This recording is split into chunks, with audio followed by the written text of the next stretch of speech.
Tippah County Football Preview Show 2023. We've got a big group full of folks here. We just ate. We're going to talk the football teams in Tippah County, Ripley, Faulkner, Walnut. I'm John Myers, and here's the crew that you'll be hearing from tonight. So if you're tuning in and watching this preview show with the RCTV 19 studios, we'll be talking Tippah County sports football. Again, I'm John Myers. Here we go. Let's introduce everybody around the table. Kendrick Story. Let's go.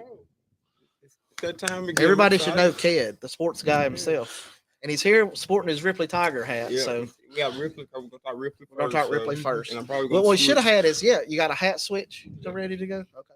We've got the whole wardrobe out. We're ready to go. Yeah, now. we did. We got shirts and wardrobe. We're looking very slick around here. Peyton Taylor, as more belovedly known by John as OPT. He is the infamous OPT. The infamous OPT. So I'm excited to be back with y'all tonight, and glad to have football season back with us. Yeah, we're here. Football season. So I'm John. John will be we'll be doing a lot of the Ripley games, and so my guy next to me here. Bailey Johnson. Hey, I don't know about you guys, but I woke up a couple of times this week early in the morning, went outside, and it felt like football. Yeah, I tell you what, that was extreme football weather that we're here. So anyway, we're going to talk our broadcast schedule. We're going to talk. Ked has done a tremendous job of getting us some notes together. He's been at practice all week. So if you're a fan, or if you're a player, coach, you've seen Ked shaking down everybody for information this week. So anyway, we're going to let OPT down here talk about our broadcast schedule. This will be on RCTV. So we'll have this on the television. We'll have it live streaming, et cetera, et cetera. So anyway, these are the games that we will be doing this year. It's a great schedule. Yeah. I mean we've got a very full, it's the most games that's probably ever been done in Tippah County. Yeah, it's like Bailey said, we went from the hottest day of the year on Monday to now starting on Tuesday. It feels like we're ready for kickoff. Yeah. So let's show you how we're going to get ready for kickoff. First Friday, August 25th, just not this coming Friday, obviously, but the next. Walnut hosting Ashland. We'll be there first week of that one. Then Thursday night matchup on week 2. Believe it might be the only Thursday night matchup in the state. It is the Joe Bowl at Faulkner Walnut. Battling off in that classic rivalry game. That's a game that I've only been a part of now one time, and it quickly became one of my favorite rivalry games across the state. It's a heated, very heated rivalry. Yeah, coming from two particular parties that have vested interests on both sides. John, of course, with the Faulkner, and I with the Walnut. And we both played in Joe Bowl. Yeah, we sure did. And so that's a great game. Joe Bowl stuff. But Thursday won't be our only night that week. We'll be back the next night as Ripley hosts Kossuth. First time we'll see the Tigers in 2023. And then we're back at Ripley next week. Homecoming for the Tigers as they host Choctaw City. And I actually believe – I meant to catch that before. I believe that's actually Choctaw County with that's Choctaw County. It is Choctaw County. It's Choctaw County with the receiver.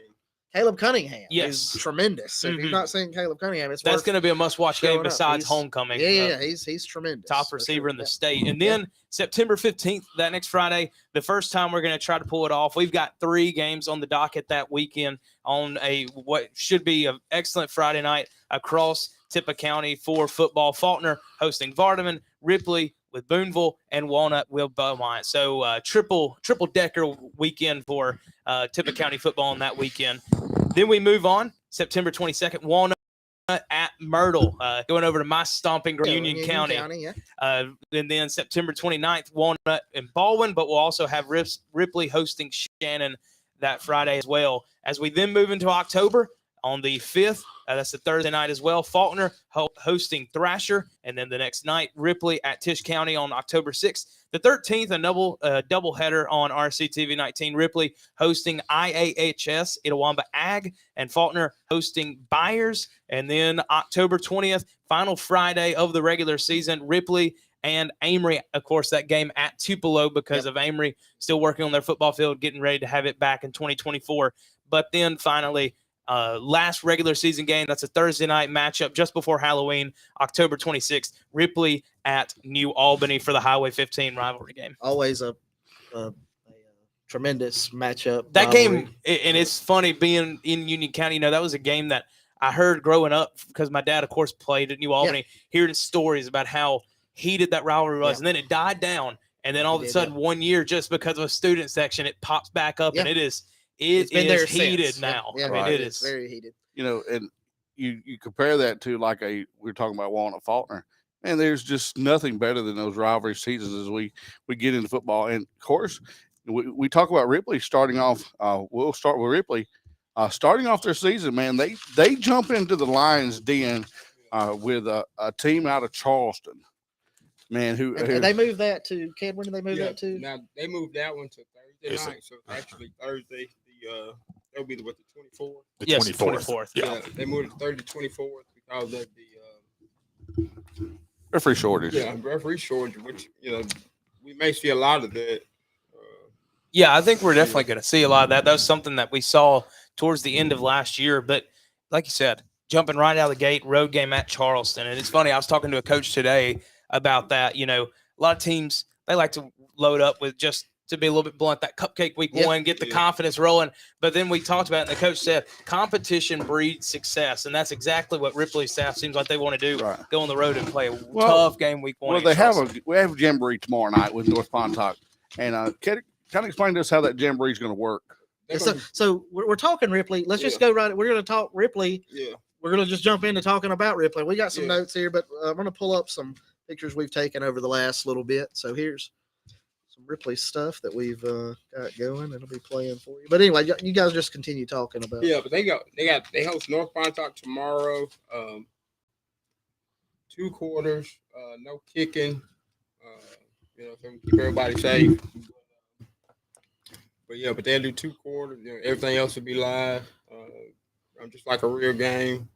And so you were talking about them opening up with Charleston, but one of the things that Loud wanted to do this year was see some speed, because they didn't see any last year. Then they get out of Louisville, and it was just a totally different beast when they got. I'm sorry.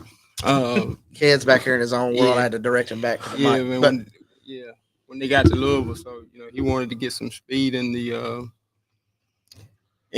schedule, and like I said, right out the door, on the road, and Charleston, they won the North last year, Right. 2A, got beat by Scott Central, but Which was the eventual state champion, if I'm not mistaken, right? yeah, that was the state championship Right. game, Scott Central and Charleston. So, and Scott Central won 42-12.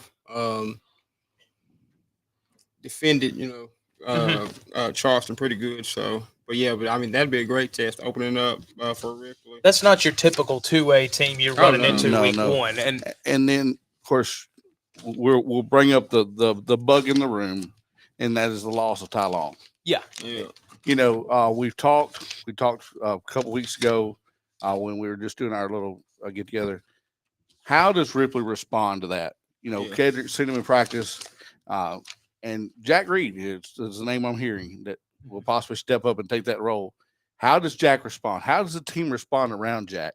Does he come in and does he take command of the field? How that's going to be the starting out question for Ripley. How does that position look? Yeah, I think it obviously has to be.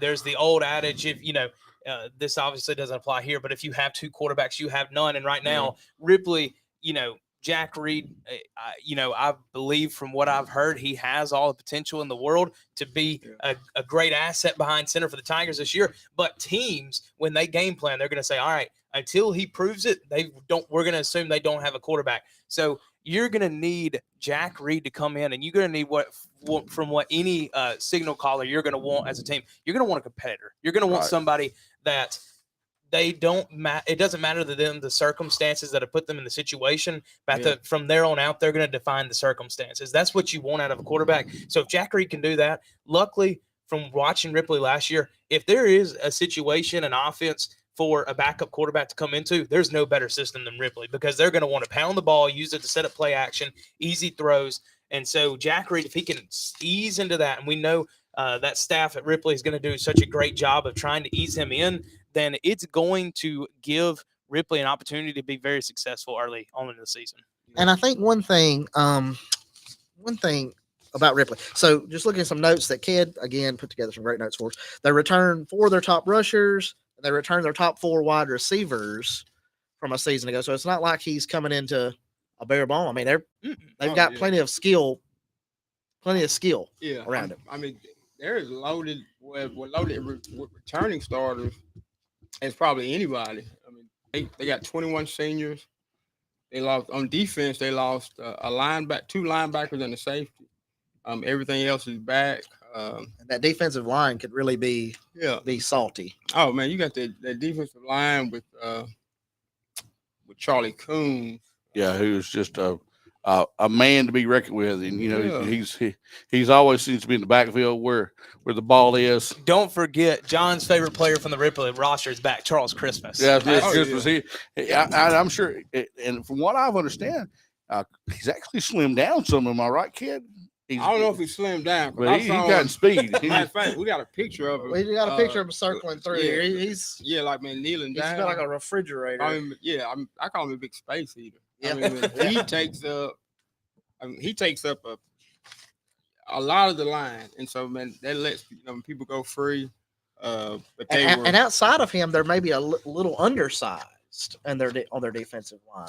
Yeah. Outside of him, maybe they rely on just toughness and quickness and making things happen. If you talk like Cooper Davis, for example, in 4A. Well, and what's so advantageous about that is if Christmas is that big guy in the middle, then you can afford to be undersized on the edge, which it allows them to speed rush. They don't have to try to plug holes. They can just speed rush, try to play against the pass, and then you've got Christmas in the middle holding up. So that defense situation could end up helping the Tigers if they can have good enough speed on the outside to play alongside Christmas size. And I think that's one thing that actually helped them last year, being a little shorter than big offensive linemen. They can get up under them, right? And I thought they wreaked havoc all last year, just because of that. Well, I could kind of speak from an offensive lineman perspective because that's what I played. Yeah. You get a young guy, you get someone that's not as fast, and you get a guy that's faster than you are. Good luck. I mean, because you're reaching, and that's where you get those holding penalties and things like that. Yeah. And so that could be very advantageous for Ripley. Oh, speaking of holding penalty, one of the rule changes on a holding penalty, instead of going from, let's say a quarterback gets sacked, 9-yard loss, and there's a holding penalty. Well, the refs will now, instead of going back starting where he was sacked, they're going back to the line of scrimmage, and they're going to mark it off from there. So wow, that's a little bit of a change there. Yeah. Oh, that's a huge change. That's something that Lyles was talking about. I just asked him, what was some of the most interesting changes. But, and you really have to think about, like, do you want to take the penalty or do you want to take, the 9-yard loss? Like, if you get a sack, Yeah, I think that's a really good point to bring up in terms of rule change. And you look really at the Ripley roster, and to me, like we talked about, this was a team that last year, I remember me and John in the booth, when we talked, and they were 8-0 heading into Houston, we were saying, well, Tigers are set up to make a run here, but even if they don't, they're still young. You see junior, sophomore, senior, junior. Well, this year, it's kind of flipping that page. We talked about that last year and this year is kind of that time. If Ripley is really going to make that run, this is where it sets up for you in terms of your roster. You look at it, senior, sophomore, junior, senior, junior, sophomore. Right. And, and then fortunately, with the division change this year, we catch those teams like Houston and Louisville in the playoffs, not sure when we would compete, but still, again, we catch very good teams this year if we're Ripley. You're looking at teams like Amory, who also is a perennial powerhouse, Etowamba HS, who is always a good team.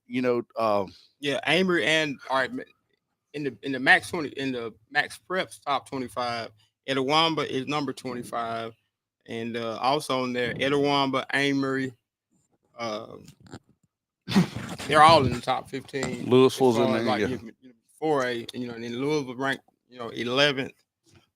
So yeah, man, Ripley's got a pretty tough schedule.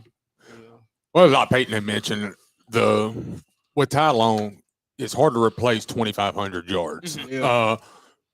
But what Ripley has going for him is all right, Ty can ball, but it's the leadership. It's the people that gravitate towards him.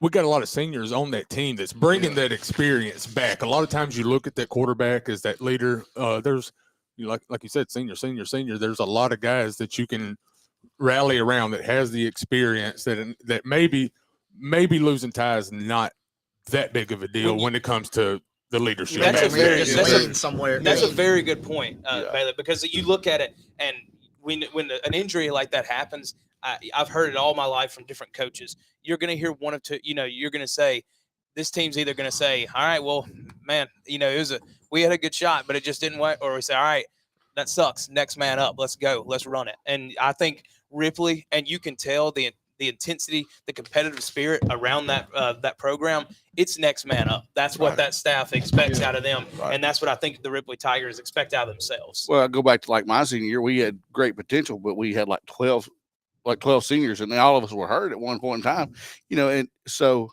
is it a war of attrition for Ripley this year? Those type of things, who we can't say, like Bailey's just said, that loss could really fire the team up. You think about, well, hey, now it's our time to come around and rally around each other and be, because there is what the old saying, there is no I in team. That's true. And I think they will. Like I said, it ain't like they're gonna throw it 20 times a ball game. No. I mean, they didn't throw it that many times. Last year, they're gonna rely on, running the football. You got Jalen Brooks back. Keegan Strong. Yeah, Keegan. Jalen. At 795 yards rushing. He was just a beast. Keegan's back. Let's just go through Marion some stats Williams. from a season ago. I know we printed out some of those. Yeah. One big stat that Ked just kind of mentioned. Ripley doesn't obviously throw the ball very much. I just added it up. I mean, Ty Long last year was throwing it about 11 times a game when you put his averages in. But that's still something that to be a successful football team, you're eventually going to have to throw the football. So it will be interesting. But like we've talked about, if there's going to be a time for a backup quarterback to come in, it's going to be when you return Michael Turner, C.J. Martin, Ja'Kai Holmes, Cooper Davis, when you return all those guys for your top receivers from last year, that can really help ease that transition. Yeah. And, Jack got a lot of experience, in the spring. He took a bunch of the snaps because Ty was dealing with his shoulder, which is, it's his non-throwing shoulder. He hurt his labrum. So he's out 6 months. But Jack got a lot of experience in the spring. He was at 7-on-7s. The offensive coordinator is TJ Seago. He's back after 1 year. At Awamba. 1 year at Awamba. And so, he likes what he's seen. He Lyles talks about the fact that he may not have the deep ball that Ty has, but I promise you, I was interviewing him. He reminds me of Mac Jones. He just he's gonna be efficient. He's gonna get the ball where it's supposed to, be. He looked, I thought he looked pretty good at the, the midnight scrimmage. It was real hot and real humid.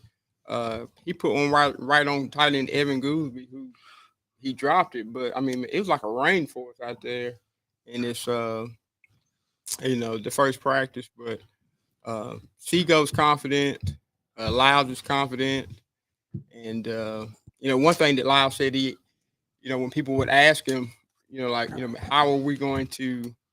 how y'all going to overcome, Ty being gone, and he said that Jack answered it, as good as anybody could.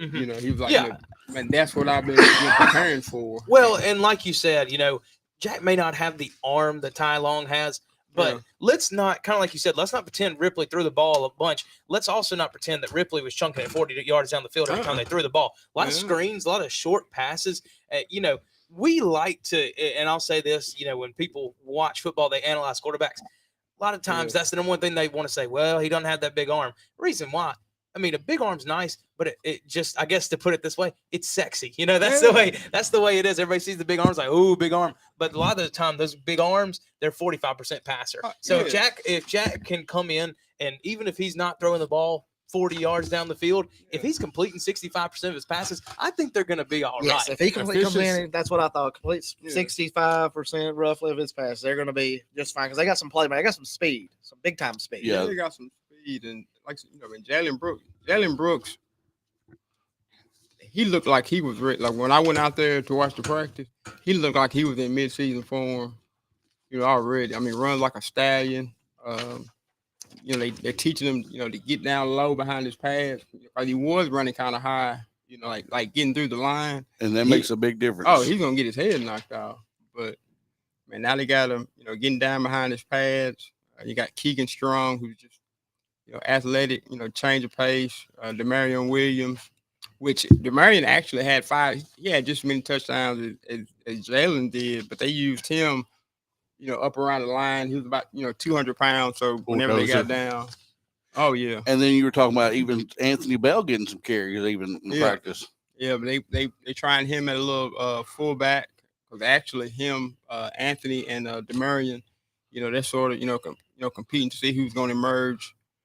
And my gosh, I've seen how good he is on defense. I can't imagine to see that man run the ball at you. I mean, but they got options. Like I said, man, they got 21 seniors, and and that too. Like when they relied on the defense, and then when you got probably the best offensive weapon in maybe the state in Freddie Lopez, which I mean he's got a huge leg. Coach Josh Davis found him.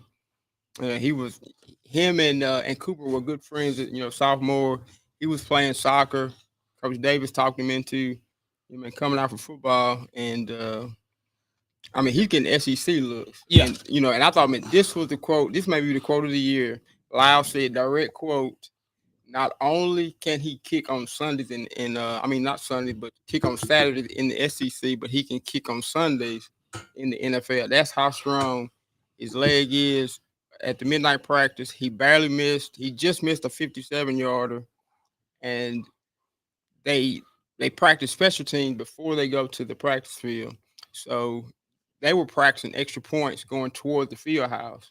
They had to back up 10 yards because he kept hitting the window. Like they got like a club. Yeah, man, they got like a little club level skybox. I mean, he was hitting the windows every time. So he kicked every extra point they practiced on. He kicked it 10 yards. Yeah, I mean, we talked about the Ripley offense. We talked about the Ripley defense, but let's not also forget the reason they started 8. One of the main reasons they started 8-0 last year was Freddie Lopez, and also a great special teams unit in general.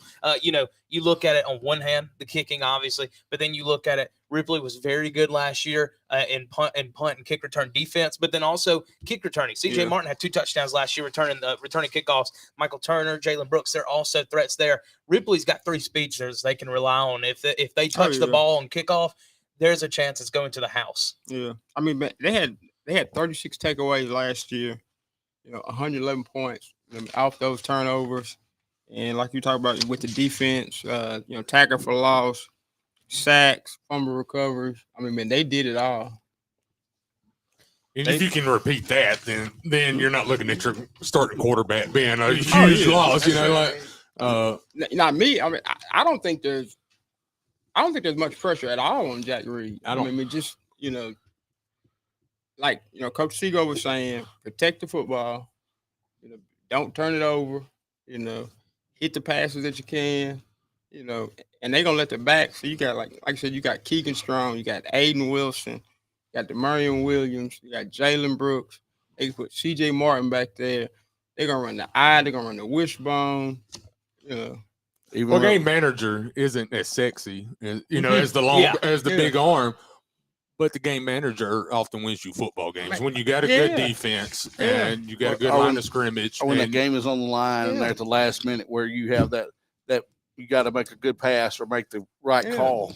To sum it all up, I feel pretty confident that Coach Lyles is telling his team, look, we take care of ourselves on offense and defense. The quarterback's going to work itself out, because they have confidence in Jack. And like we talked about, they don't need him throwing 200 yards a game to win football games. They need him to protect the football. They need him to help be a threat in the passing game so that teams can't stack 8 or 9 in the box. Yeah. And if they do that, Ripley is going to be just fine, and they're going to have a chance to make that kind of 8-0, 10-2 run they had last year. I really do believe that. I feel like that they're going to try to get the playmakers in space, and those are not, high percentage passes. They're going to hit some high percentage passes to their speed guys, try to get them on the outside. You don't have to,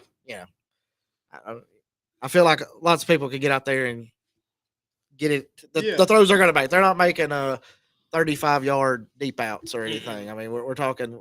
I feel like they're going to rely a lot on that. We'll see how the season and that's goes. just the mentality of Ripley. I hate the Tide not going to be out there, but the way Lyles and that staff do, it's next man up. Okay, Tide's not here. We hate that. He's not playing, but he has been out there every day. Helping. Jack, but like I said, I don't think they're putting it all in the hands of Jack Reed. Mm-hmm. But I will tell you this: that Seago, his goal is to score 35 points a game. Right. That's how many points. I think We they want got a to chance. You have a We Ring True sticker on your laptop. Yeah. Mississippi State's got a quarterback that has put up a lot of yards, but very rarely threw it deep. Short pass, they can get in it to fast athletes. Yeah. They can make plays in open space. Oh yeah, no doubt about it. And then we're going to. Well, I don't know where we transfer down the road a little bit. That's exactly where I was going. You look at now a different style of a new style, according to what Kendrick said. Wait. I was about to say we Hold got to on, we got to get the hat changed. Wait, put that. But anyway, one quick follow up to Ripley is if they score 35 points per game, they're going to win a lot of games. They're winning a bunch of no games. doubt about it. I promise you. Now that Kedis, But now Ked's made the hat he's flip. flipped his commitment So like it's national signing telling day. you, We're gonna talk the Faulkner Eagles. Eagle tough. And new head coach Kevin Walton. Let's start there because I will say, being from Union County, I know Coach Walton pretty well. Yeah. Dude's a culture changer. Okay. Oh, yeah. He set the culture at East Union, and now they're one of the most successful programs in 2A North. He went to Olive Branch, had a really good, strong year there when he's there. He went to Nettleton as an offense coordinator, and they had a really good offensive season the year he was there. And now he comes to Faulkner, and a program, like I said, wherever Coach Walton goes, it seems that the culture changes to a winning culture. And so I think that Faulkner, if they buy in, if they just, give Coach Walton time, there's going to be a major culture shift we're going to see for the Faulkner Eagles. Well, a lot of years it takes coaches a couple of seasons to make that culture change. From everybody that I've spoken to with the Eagles, he's made that pretty quick. It's not taking him long. No. Well, from what I It's understand, definitely he's changed. coming back home, right? This was his very first coaching job. It was He coached with my Scott Smith. junior year at Faulkner was his first year as a head coach. Okay. And so he was actually my high school football coach. Mhm. My junior and senior year at Faulkner. What'd you think of?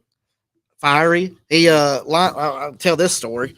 I don't know if it'd get him in trouble now 20 something years later, but he would line up in practice and just put on a pad and helmets. And he was like 25 years old at that time and just wear some heads out. He's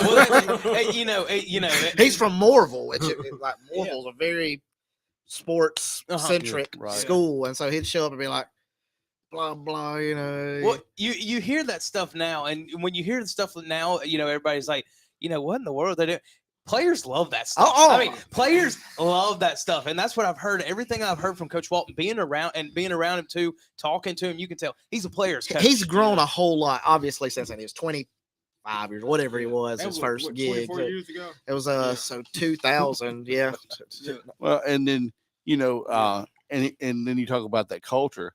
That is something that's needed to be done at Faulkner for a long time. Yeah, definitely. I remember back when Faulkner was the cream of Tippah County. You had those great teams that come through, and then for a few years there, they really fell off the radar. And now with Coach Walton come back and a plethora of great players that Faulkner's going to have this year, man. Oh yeah. And we talked about it a little bit about Ripley with that trial by combat. I think you Trial kind by of see fire. that. Yeah, Yeah. you trial by fire. You see that with Faulkner's schedule early on too. They go to Potts Camp.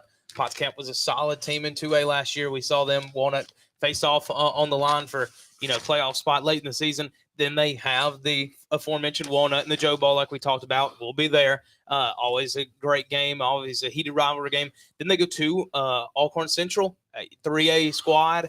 They're going to get tested there. Vardaman's usually always a very scrappy team. They usually, they're going to fight you for tooth and nail for 4 quarters. So, I mean, in the early going, Coach Walton's going to test this team, and it really looks like from the schedule, we're going to find out how tough the Faulkner Eagles are through about the first 4 or 5 weeks of the season. Yeah. And, Potts Camp, they lost to Potts Camp. That was 28-22, and Faulkner they basically gave that one away. I mean, they had 3 awful turnovers. They beat Walnut. For the first time in a few years, they beat Walnut last year, and they return a lot. No. I'm sorry. They beat Central. We were talking Walnut Potts Camp. We were talking Potts Yeah. Camp beat Walnut. I think we got off there a little bit. But I mean, Central, they go in and beat Central, which they had to come back to beat them.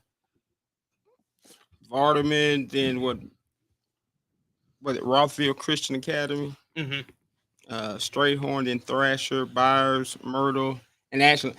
And also, there are only 4 new divisions. Only 4 teams, 1A, H division. There are only 4 teams in 1A and 2A, and they get 2 of the last 3 division games at home against Byers and Ashland. They go to Myrtle. The Ashland game last year, Faulkner was up 22 Oh, to my nothing. God. Well, You were there calling that game, were you? No, I was here. You were here. Yeah, we were here. That's I was you were over there. there, and You were then the one giving us updates. Well, Wow. and Kid thought it was when he got here. I He thought it was was over. he was shocked when we told him the final score. But so now this year, Faulkner gets Ashland at Faulkner, And that that's game, one they're going to look to get that back. game very well could determine the district champion. Mhm. Right. Final game of the season, and the how they had a belt. I don't know if they still have it. It was the Highway 370 game. 370 connects Ashland and Faulkner. They had a belt for it. I don't know if the belt's still in circulation. I need to find out. I'm gonna tell Walton if it's not, they need the belt. Bring the belt back. Bring back the belt. Yeah. But let's talk about some of the players to watch for Faulkner this year, and that'll start with your quarterback Gavin Woolley. Yeah. I believe is. Yeah. And from what I understand, the young man has made much improvements over the offseason, going to a lot of camps. Looks better on the field from what Ked has told us. Oh, he does. I mean, it looks like he got some confidence.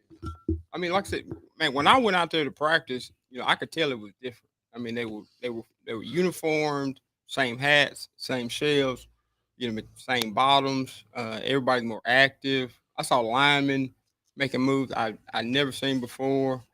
I saw Gavin make throws that I'd never seen him make, before. Just with confidence. You got Chris Nunley, Kane Floyd.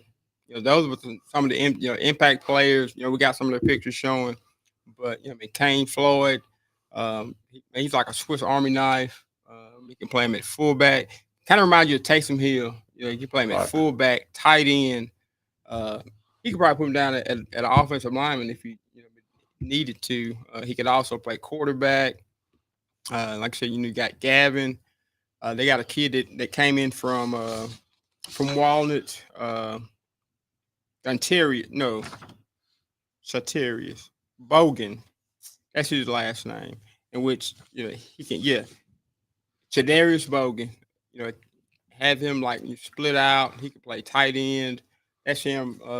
That's the show. They just showed, but can play tight end. Just big and just looks like a football player. And then you were telling us about a transfer student they had come in. Oh yeah, but they got a transfer kid that came in from Michigan. Skinner, Isaiah Skinner, number 18. You will know exactly who he is when you see him. Because when I first laid eyes on him, my first question was like, okay, who is that? Because I've never seen him before. But just long, looks athletic, just a sophomore.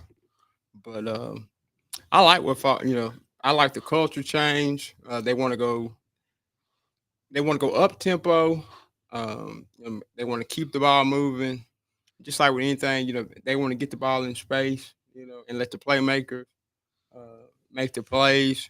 He doesn't know how quick they can pick up the offense, but he's very confident that if they do pick up the offense, it could be a good year for Faulkner. Well, when you say that word, confidence, I think that's really what this Faulkner team needs this year more than anything. Right. We talked about it last year. You know, they had a ton of heartbreakers at near the end of the season last year, and confidence is 90% of the battle when it comes to sports. It's a mind game. So if Faulkner can find a way to win a couple early, get some confidence behind them before they head into division, like we talked about, this division is wide open. Byers, Myrtle, Ashland, like we talked about, Faulkner nearly had Ashland on the ropes, had a beat last year. Myrtle, they've got a first-year head coach over at Myrtle, Luke Conley. I know Luke well. I think a lot of Luke. He's going to have Myrtle ready to play, but that is a game that Faulkner, they will have all the talent in the world to win that one. And then, of course, Byers, who I think Faulkner can be able to compete with as well. So this, like John kind of said, you could get to that last week, and we could go from a Faulkner team that struggled towards the end last year to, go in, if 1 year later competing for a division title. Yeah, I agree. And, and I think talking about picking up the offense, that's something if Coach Walton comes out, keeps it pretty simple, but doesn't keep it too simple, but gives, like we talked about, gives Willie chances to throw the ball, make good plays, make good smart throws, get him used to the offense, get him used to the system, get those receivers involved, get the running backs involved. And from what I understand, they're going to run some of the RPOs this year and getting him used to running those RPOs, because, that's a little different if you're not used to running those RPO plays. It is for sure.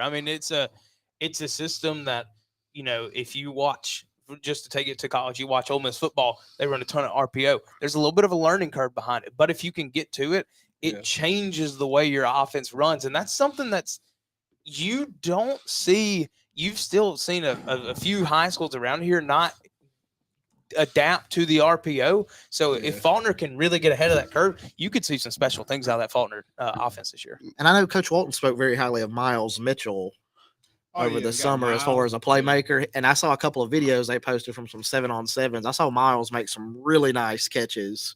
Yeah, and he's an athlete. We saw in basketball. Yeah, he's tall, a good lengthy. athlete. Yeah, long arms. Yeah, good athlete. And actually, Miles is going to be doing more on the offensive side of the ball, because they got Guerrero Rudis. He came out his first year. Got him at safety. He'll come out. He doesn't mind. Hitting somebody. Coach really likes him, and so that's going to give Miles a chance to be on the offensive side of the ball.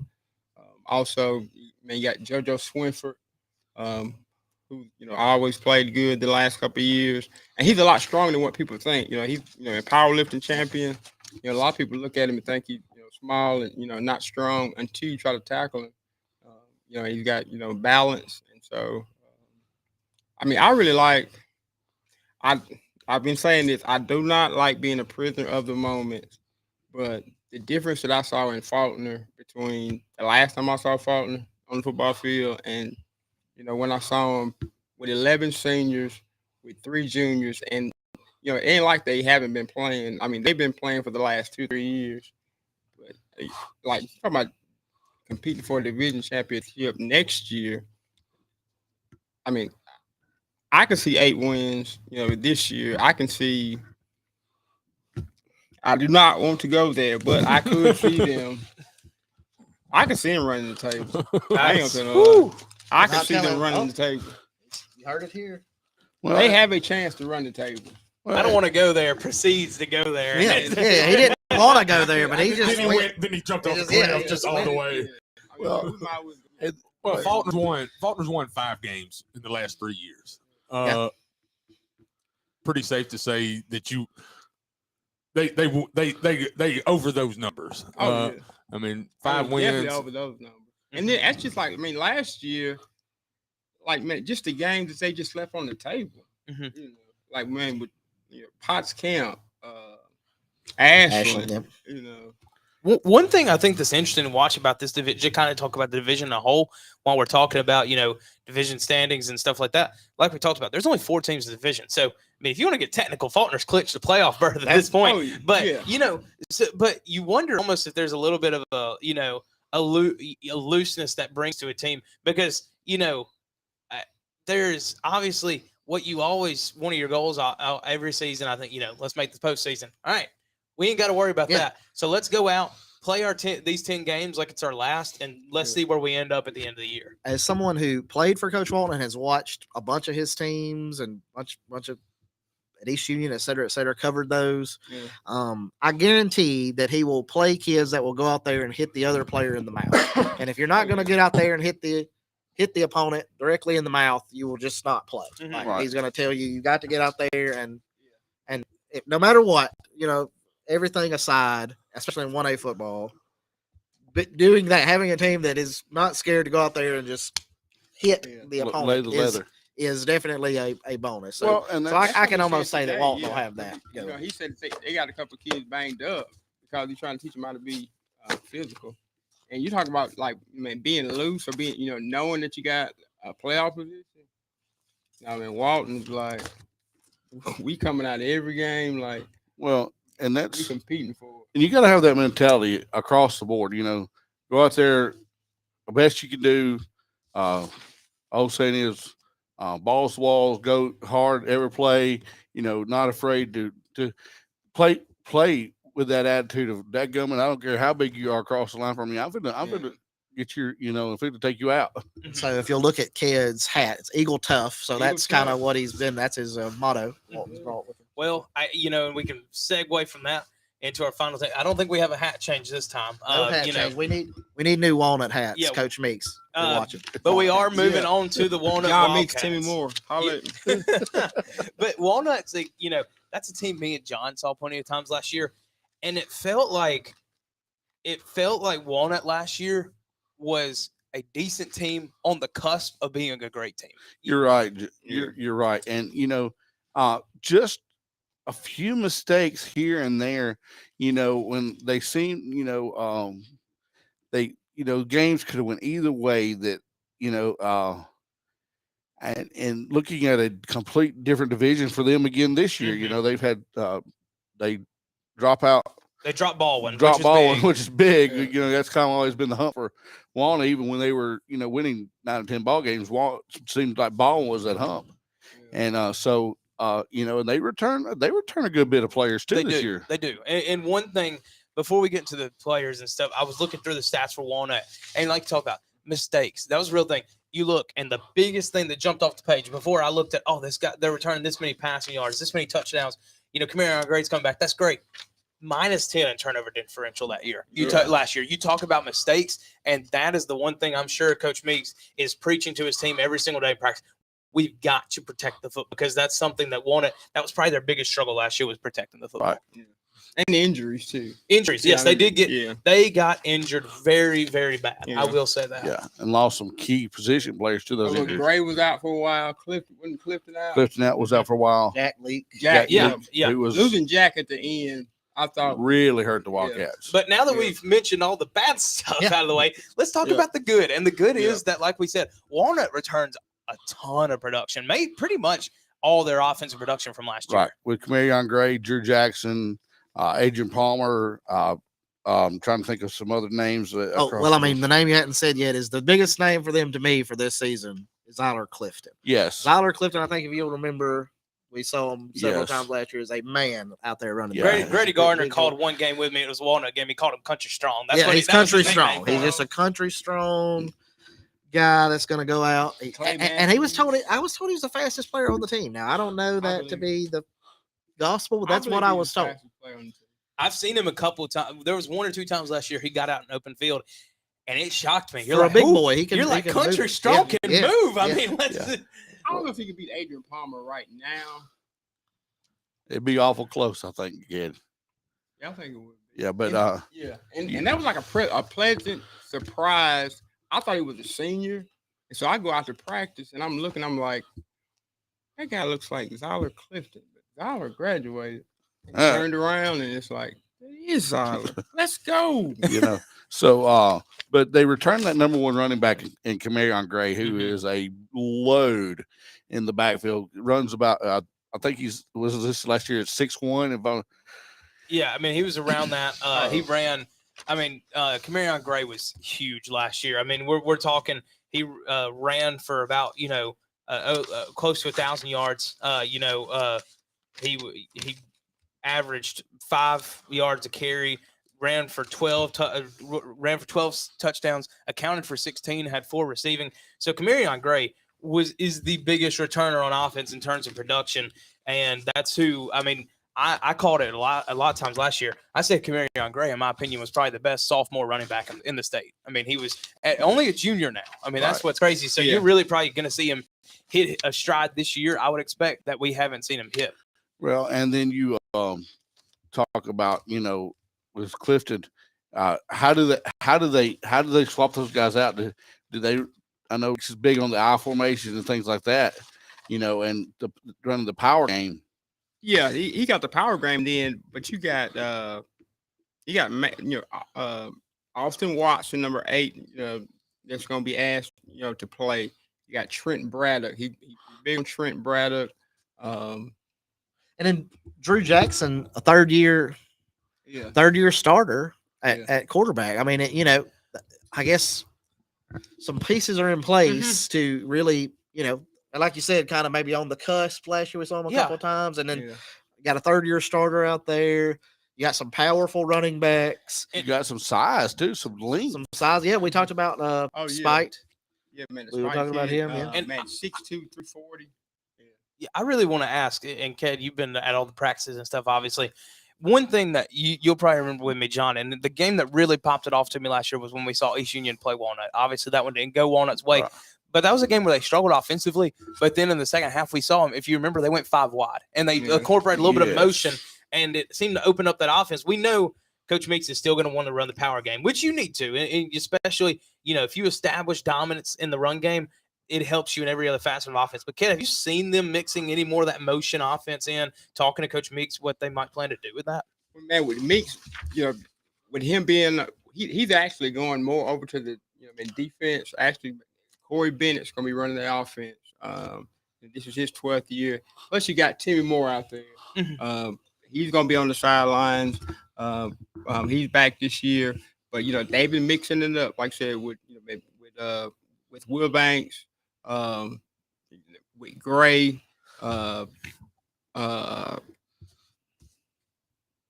what's the quarterback? Okay, Adrian. Yeah, man, Adrian's gonna get in there, and switch it in and out with with Jack at times, and Meeks really likes him on the defensive side of the ball too. He's gonna get a lot of playing time. I'm on defense. But man, they got 9 seniors back. But Jack was throwing the ball. I mean, Drew was throwing the ball, a lot.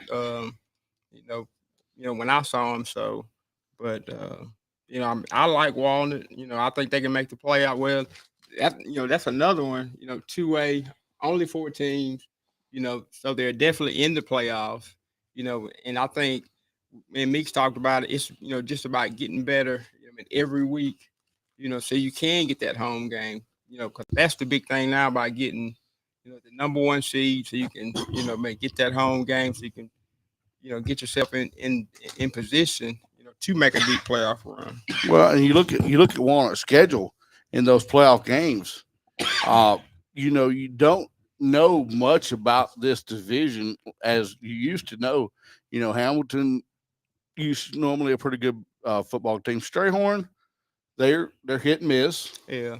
Of course, East Union should be no if it's Walnut, but should probably be the cream of the crop in that division. You agreed? Yeah. Now Strayhorn, they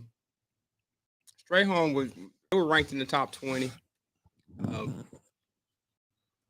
in Region 2, and Is Hamilton not in there with them? Their division this year, I'm looking at it right here, is Belmont, Hamilton, Hatley, and East Union. Strayhorn is just a non-conference for them. That's my bad on that one, guys. No, it's no problem. I mean, but this is a division, like I said, East Union you would expect to be the cream of the crop. Belmont, they moved back, they were 2A last year, but this is a team that's always been pretty competitive. And then Hamilton, usually solid as well. So this is a division but I think Walnut has the talent to be a 2 seed be a 1 seed if they put it all together. Right. It's just going to depend. I mean, this is going to be a talented division, so they're going to have to play their A game. But I think Walnut's A game might be the best in that division. Well, and you look at their non-division schedule. This is probably one of the better non-division schedules that Walnut's had in a long time. Agreed? Yeah, I mean, Where they're playing teams like Ashland, or Ashland's much better. Fulton are going to be a really good team. Smithville, who has always been a gem dandy of a team, and I'm not sure. I'm sure they're going to They're always really, really good. Alwyn, they do still catch them non-conference. Yeah, but it's non-conference. Yeah, so I mean, this is a schedule that we've kind of seen that out of all the county, and it kind of goes with what I grew up hearing about Tippah County from my dad. Tippah County's physical. They play physical in every sport they play, and this is a team. All 3 teams, I think you can look at their non-division schedule and say they're wanting to find out how physical they are. They're wanting to see if they can compete physically with every other team, not in terms of who are they more athletic than us, but I heard somebody say it earlier. A lot of times, high school athletics, it just straight up comes down to I'm meaner than you, and see if if their teams are ready to compete mentally and physically with these teams. Well, it was always taught me who wants it more. Who it didn't matter who lined across you, because I mean, it didn't matter your size, what it was what was in your heart and how bad you wanted it. Yeah, that's a football truism, I guess, for about any level.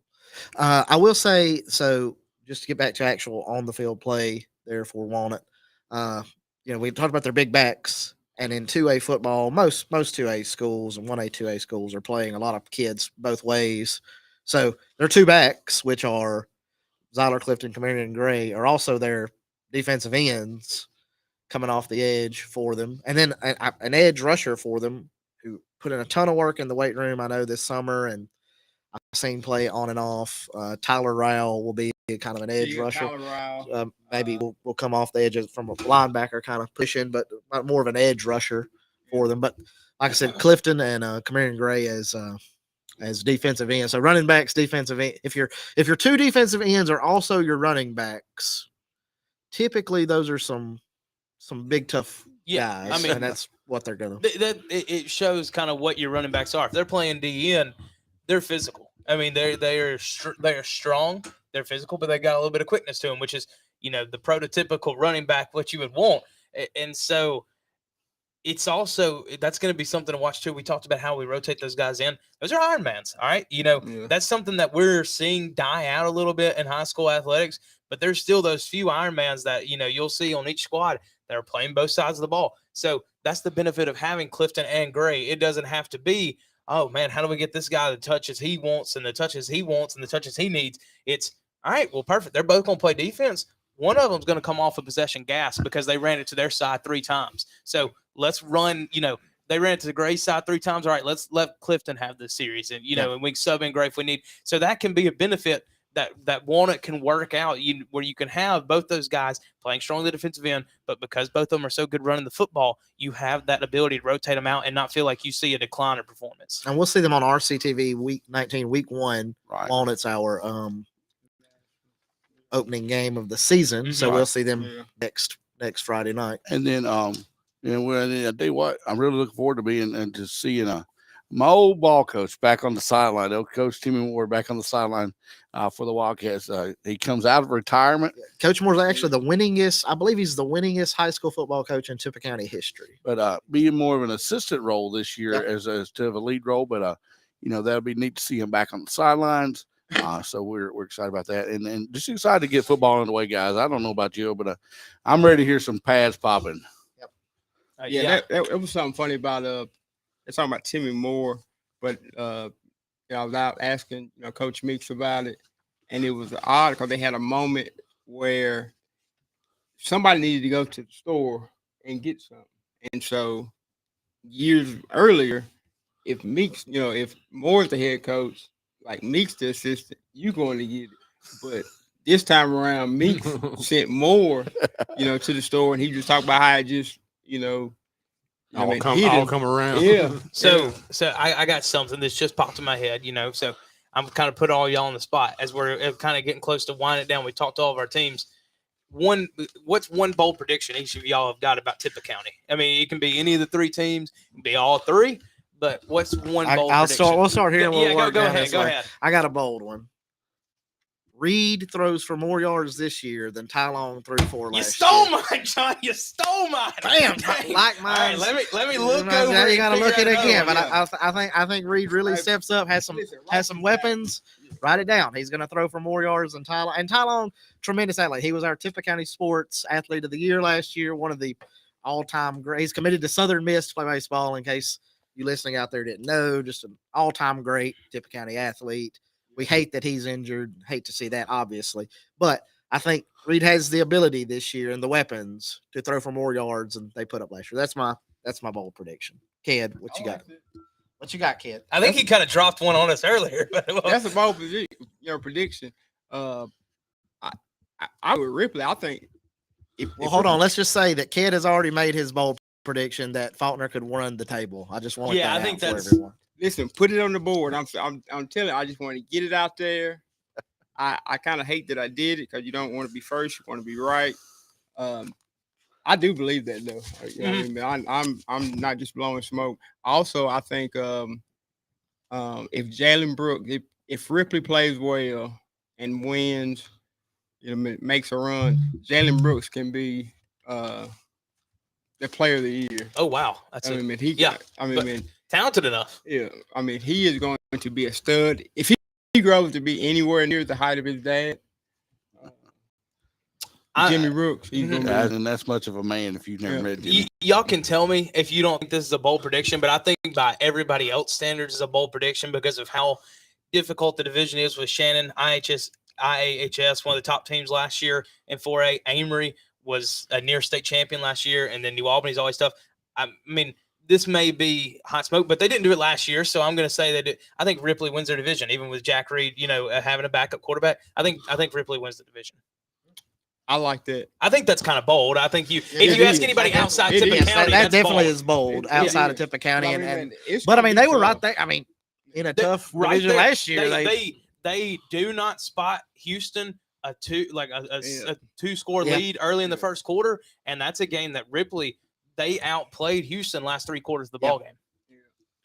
Well, I'm gonna go away from the Ripley Tigers, and I'm gonna go with my home team. I think Walnut could very well win the division this year. I think that would be a very bold prediction for Walnut. I need to look and see when the last time Walnut won there. It's been a many years that Walnut. So that's bold in that aspect. Right. Like I'm not. They I'm not sure very when well the last could time they make and if not finish a very close second. Yep. Mine's not near as bold as Ked's, but I'll I don't know if anybody's as bold as Ked's, but I'll stay on the line and I'll involve 2 Tippah County teams. all right, hit me with it. Faulkner hasn't won the Joe Bowl 5 years. Yeah. I need to pull that up. But that sounds 5 years, right. I believe. Faulkner wins the Joe Bowl this year. That's a bold one for the Walnut folks. Mark Rouse gonna be texting me here. You're getting side eye for John right now. I mean, Wait. I do not. I disagree, but I disagree optimistically. Does that make sense? Because hey, look, I can see it happening. Anything with this division this year, like you said, and I'll let you get back to this, but with these 2 teams this year, it's up in the air to me. Go ahead. All right, that was it. That's what you had to do, man. Come on. Man, That does involve 2 Tippah County it teams. does involve 2 Yeah, Tippah County teams. He's not wrong. But this is coming from a Walnut alumni who still has a heart for the Wildcats. I cannot disagree with Bailey.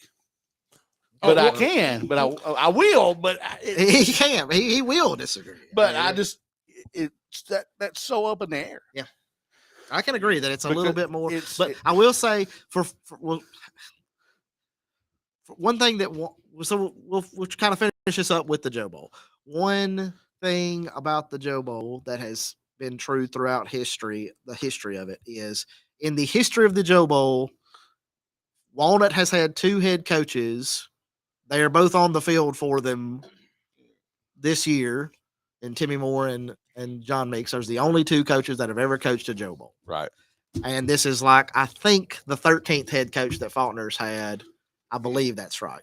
It's in the history of the Joe Bowl. So, Which could make a difference. a big, You know, how the But game now is played. Kevin Walton, I'm a big fan of Kevin Walton, and I think he's going to do great. But again, there's a little bit of an unknown just because we got a new coach, new system, et cetera, et cetera. So if there's one thing for Walton, the same old, same stuff, new coach for Walton. We'll see. Yeah. I do believe it's a little up in the air this Mhm. year. Yeah, No doubt about it. You know, I'm pulling for Walnut because that's my alma mater. You know, but I really can say that this game should be very interesting. Well, guys, I have had a blast tonight. I don't know about the rest of us, but We're gonna just talk about the broadcast schedule one more time, and then OPT, if you'll just wrap it up for us and tell Yeah. everybody thanks for watching. After he's gonna read off the broadcast one more time. Yeah. Thanks everybody for watching again. Yeah, absolutely. Again, this is the RCTV 19 broadcast. You'll find that on RCTV 19, Mississippi Sports YouTube, Tippah County Sports YouTube.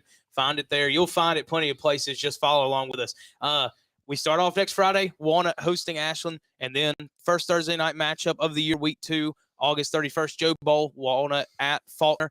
And then the next night, we're right back on the call. Ripley, first time this year, on September 1, hosting Kossuth. And then September 8th, Ripley, homecoming against Choctaw County. That's going to be Caleb Cunningham coming to town. Don't miss that one.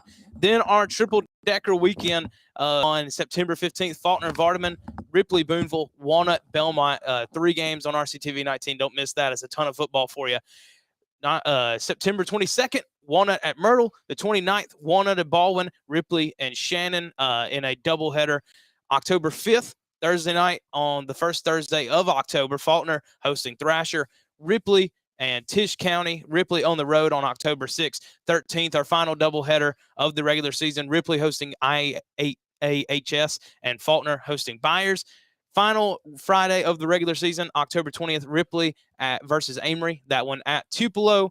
And then finally, our last game of the regular season, a Thursday night matchup, Highway 15 rivalry between Ripley at New Albany. Guys, I have enjoyed it. It has been a blast to be back thanks here. y'all for tuning in, and thanks everybody for showing up.